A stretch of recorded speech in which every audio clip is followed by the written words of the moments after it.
Coming up this week, when is it too old to become a pro cyclist? How to recover when undertaking a high volume training program, and what to focus on when you first take up cycling. Oh, loads of really good questions coming up. But first, if you want to get involved in next week's show, then use the hashtag talkback. And if you've got any burning training questions, then use the hashtag Ask GCN Training. And you'll also be in with a chance of winning 3 months free subscription from our mates over at Zwift. We wish you a Merry Christmas. We wish you a Merry... Okay, should we get all this? Yeah, come on. Get the hat off as well. Yeah, let's do it. Right, first question coming in from Vincent Andred. Sorry. Is it too late for my age to get into cycling and train to be a pro? I just turned 24 last December. Well, you know what, Vincent? It's quite old, but it's not unheard of. Michael Woods, the Canadian cyclist from Drapac EF Education. First. Yeah, it's a long name, that one. He didn't actually turn pro until he's 26. And whilst that is incredibly unheard of, in fact, you know, it does mean it's possible. So if your results are good enough and you're physically capable and technically good. Anything is possible. Exactly, yeah. But it is, you know, off the back of that, it is easier to go through the normal progression rate, which is youth, junior, senior, as... I'm not sure you can do anything about that. But, yeah. Time machine? Yeah, we'll leave the time machine. Going on to the next question. We've got a question here from Gareth Bertoloni. Yeah, and he is a newer cyclist from just 3 months, and he would like to know, should he focus on getting his FTP higher or just focus on riding more and getting more comfortable on the bike? Oh, interesting one, Gareth, but I personally would focus on just riding, you know, getting out on the bike, enjoying the outdoors, and getting comfortable with putting in longer and longer miles. I wouldn't really get too into the thick of the FTPs and the interval sessions until you're really confident and until you're actually training for something. Exactly, that's a really good point. Build up your confidence on the bike, get really comfortable at speed, you know, learning the technique in the corners and the skills with braking and all of that. Because there is so much that goes on in cycling other than, you know, how much power you can put out. Yeah, exactly. You know, we're not racing on indoor trainers outside. Next question comes in from Ian Evans. Hi guys, love the content. I've just had my entry to the Fred Whitten Challenge confirmed for next year. Oh, nice. Yeah. Well done to Ollie for finishing in less than 6 hours last year. Well, you can do better. Yeah, we could. I have ridden similar distances before, but with only about half of the climbing. I have an indoor trainer, but no smart trainer. What would be the best training to do for this challenge? Thank you. Regards, Ian Evans, Cumbria. Right, interesting question. The Fred Whitten Challenge is 114 miles long, if you haven't heard of it before, and it has a whopping 3,900 meters elevation in that 112 mile distance. So that's quite a lot of climbing. So we would say get used to the longer rides, so maybe the 3 to 4 hour rides, 70 miles. You don't have to do the full 100 miles because you can save an extra 30 miles for the day of the event. Yeah, exactly. As long as you push towards 4.5 hours, roughly. Yeah, exactly. But you can do some workouts on the trainer that will help you. For example, some more torque style efforts. So we're talking 20 minutes or even 15 minutes, low cadence but big gear efforts. The climbs that you'll be going over on the Fred Whitten are quite steep, but they're short. Up to 30%. Up to 30%, and they're just a grind. So getting comfortable in the saddle and really working on those torque style efforts will really help you on that. And good luck to you, and make sure you beat Ollie's 6 hour record. Yeah. I would say it's a record actually. No, it's definitely not a record. Just 6 hours. Yeah. And the winner of this week's Zwift question is... Merry Christmas to C. Crichton Training Diary. Yeah, so 3 months free subscription coming right your way. For this question, hi, I'm new to cycling and I've been planning to do the Ride London 100 miles. What is the longest training ride I should do before the big day? Well, that's a brilliant question, and it's a fantastic target event for someone that's quite new to cycling. So, long story short, 80% of race distance is somewhere that you want to aim for. So, trying to cover around 80 miles or around 4.5 to 5 hours of cycling, because you don't need to do the full race distance before the event. You can save that for the day, and the adrenaline and the buzz and the fun of doing it will get you through. And you also don't want to rush into building up to that distance. You want to do it incrementally. So if you're good for 3 hours at the moment, then you want to up that to 3.5 or 3:20, and then so on. Add half an hour each week, roughly. Yeah, absolutely. But I would also not do a big training ride too close to the event. No. I would save that for maybe 10 days before the event, so then you're fresh and ready for the event. Yep. So, good luck, enjoy it, and let us know how you get on. Yeah, do let us know in the comment section how you get on. Next up, we have a question from Aaron. Should I be eating or using gels, etc., whilst doing 1 and 2 hour workouts? Or should I be trying to train my body to push through without nutrient boost? I asked because last week, for the first time, I hit the wall near the end of the 5th workout of that week as part of my current Zwift training program. Maybe I'm just tired. Yeah, I mean, that's a good question, but I would personally make sure you're well fueled. I mean, don't dismiss, gels and stuff, even if it's a smaller session or a smaller ride. I'd make sure you're well fueled before the ride, and if you need a gel or a bit of an energy boost, in the middle of the session, then take it and make sure you use a gel, and something that's going to really... Something easily absorbed. Yeah, easily absorbed, basically. So then you're really going to feel the effect in the training session. Yeah, and that makes your workouts more quality, which means you'll get more out of them. Yeah, 100%. So yeah, good luck with that, and that's not how you get on. Next up, we have a question from Derek Rush. How can a cyclist recover whilst maintaining a high volume of training? Yeah, and it all comes down to really how much time you have available. We were lucky enough to be full-time pros, so we had all day to train and then focus on recovery. And a good trick I used to do was when I had a double session, I used to do 2 hours in the morning or thereabouts, and then I had a nap around lunchtime, and then I got back on the bike after that, and that made me feel refreshed, and it gave me the recovery, and also I was able to fit in all those hours and that high intensity workout. Yeah, it's when you rest that you get stronger, and if you check out this video, you'll see some of the tricks that the pros use as well.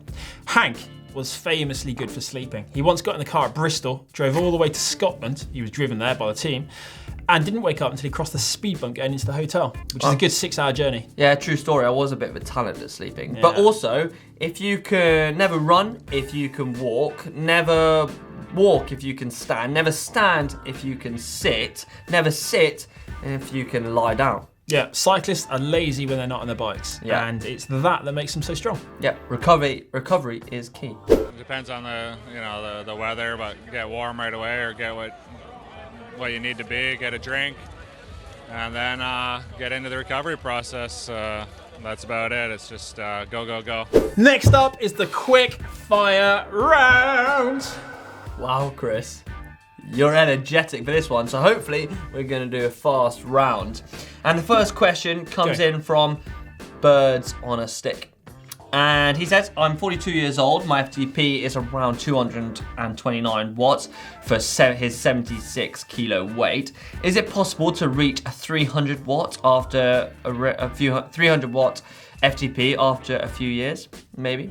I started 6 months ago and I ride 500 plus kilometers a month. Is it possible, Chris? You know what, Birds on a Stick? I would say it's definitely possible. It's not going to happen overnight, but with a few good intervals that you use on Zwift and that sort of thing, you'll be able to really bump up your power output, and slowly but surely, over the next couple of years, you will be able to push towards that 300 watts. Yeah, 100%. Make sure you are fitting in those intervals and those high intensity training, because your body loves variety and it loves to be pushed, and that's actually how you get better. So chucking in some of those, and if you want to see some workouts or some planned workouts that actually are designed to help build your FTP, then check out Zwift's workouts or Sufferfest workouts or the like. That will give you a good kind of base for how to push and work on your FTP. That was not a quick fire question, was it? No, sorry, man. I just wanted to make sure all the information got out there. Right, next up, David Stevens. When I do a training session on Zwift, the max effort's always 1 or 2 watts below the required watts. Nothing I do can get the watts produced to match the desired watts. Spin faster, spin slower, change gear. Always 1 to 2 watts under. What can I do? I hear your frustration, and well, it could be anything. It could be you just need to calibrate your turbo, the connection on your Wi-Fi. It could be a plethora of things. So I wouldn't really stress over it. I would make sure you're getting the important thing is you're getting the good workout in. But yeah, it is frustrating. All right then. Next up. Sorry, mate. Avery OG. When should I add intensity or intervals to my routine? I'm currently doing base miles to get just the endurance, and does Zwift have targeted workouts that will help me for the next race season? Go on, mate. Well, I asked the question.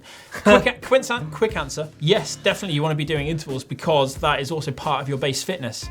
You know, gone are the days where people just go out and ride their bikes for hours. So don't skimp on the intensity. And Zwift definitely has what you need. So if you just look through and try and find the specifics that you're trying to target. Yeah, so have a look on the workouts on Zwift and it will come up with loads and loads and loads of different sessions. So have a good scroll through and make sure you find one that really fits what you want to get out of it. Right, come on, you'll go. So this question comes in from Santizuk Proper Apirat. Santizuk Proper Apirat. I think I got that right. I have no idea. Okay. Dear GCN, what is your favourite world in Zwift and why? Well, I'm going to go out and say New York. I've never been there. My sister lived there. And to be honest, I love New York. I think it's a cool place, and I'd love to go. And the easiest way to get there is at the moment through virtual Zwift. Well, now that everyone knows your sister lives there, they'll be over there themselves. I like the London one because I've raced in it. So just like I can carry on with my career in a virtual world. Yeah, we're all in the virtual world at the moment. Next question comes in from Zachary Parsons. My Christmas present is going to be a shoulder surgery. Oh, that sounds like a really painful Christmas present. But I am not going to let it get in the way of training. My question is, will being in erg mode for a long period of time ruin my training? It's my right arm, so I won't be able to change gears, but my plan is to constantly vary watts and time ridden. Well, ouch.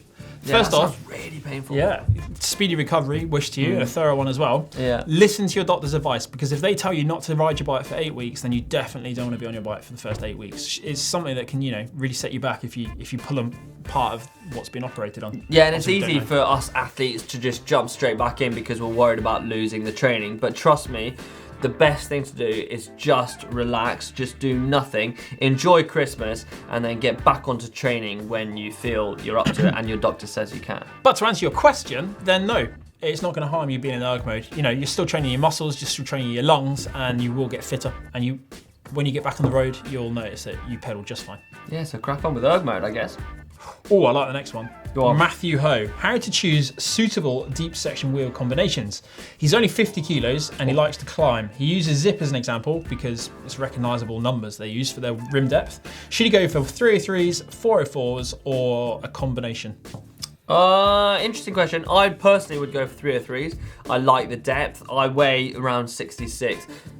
Maybe a bit more now, and I just like the feel of them. But have a play around. I wouldn't say there's a rim depth that you shouldn't go with because you're a light rider, because some light riders actually enjoy using deep wheels. Yeah, they do, but you can get thrown around a little bit. Yeah, exactly. You'll have a more enjoyable ride if you go for the 303s, or even consider a 202 at 50 kilos. 202 is nice to ride, actually.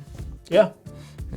Anyway, GP Flash Class comes in with, Chris looks like he could be John's older brother. Did you put this question in? No, I didn't put this question in, but which John? I want to know which John, because this is James, and I don't think you mean him. John Cannings is older than I am, and I don't think you mean him either, so I'm confused. It's John Travolta, isn't it?